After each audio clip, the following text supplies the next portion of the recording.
नमस्कार मित्रांनो, तर मी आज दाखवणार तुम्हाला आपण ही वांग लागवड केलेली आणि ह्याला आपण कॅल्शियमचं एक ड्रिंचिंग केलेलं आहे. तर ते झाडावर पण पडलं होतं, तर तुम्हाला दाखवतो बघा झाड कसं झाली ती. तर बघा आपली ही मेथी ह्याची टाकली होती, हे बघू शकताय. मेथी पण जबरदस्त अशी उगवली सगळीच. आणि ही झाड बघू शकता इथं, ह्या झाडावरती पडलेलं कॅल्शियम तर बघा हे पान करपलं तरी आपण लांबूनच टाकलेलं आहे. तर बघू शकता हे झाड ओली पानं करपलीत, बाकी तर कुठं जाऊ दिलेलं नाही. आणि झाडाची जी झाडामधील अंतर तुम्हाला सांगितल्याप्रमाणे 2 फुटाच्या वरती आहे. आणि बघू शकताय ही झाड पान करपलेलं आहे ह्याचं पण. तर कुठं करपलं म्हणजे ज्या झाडावर पानावर पडले ते झाड करपले. आणि मंडळी इकडं आपलं टोमॅटो, तर टोमॅटोचं पण आपलं 150+ हार्वेस्टिंग झालेले आत्तापर्यंत. आणि ही आतमध्ये लावलेले हे लांब लांब कायचे झाल्यामुळं आपण हे आतमध्ये पण एक एक असं लावले. ही बघू शकता इकडं आपली कोथिंबीर, त्यात अजून मेथी टाकून ठेवली. तर ह्याच्याबरोबरच तर बघू शकता ही पण थोडं करपलं आहे. तर असू द्या.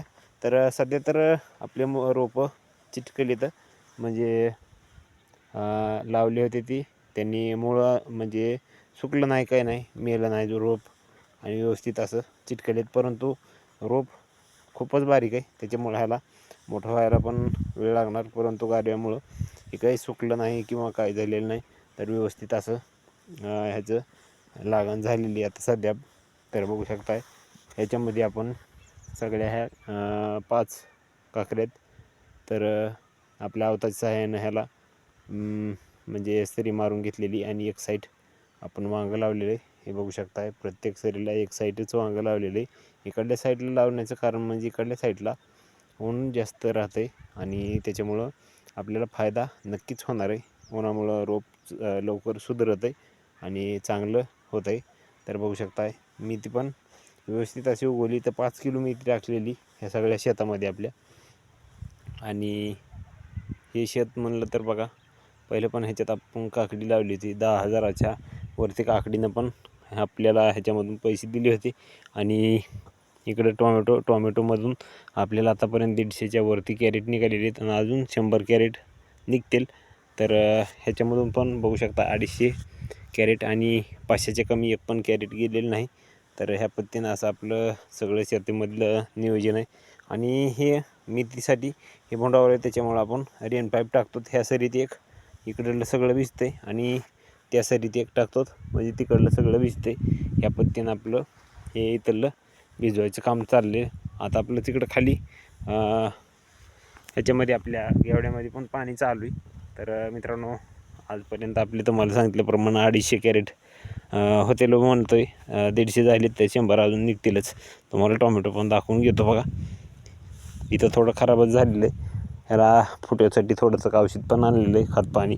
तर ते पण सोडून घ्यायचं आहे. आणि सध्या बाकी एवढा ह्याच्यावरती माल आहे.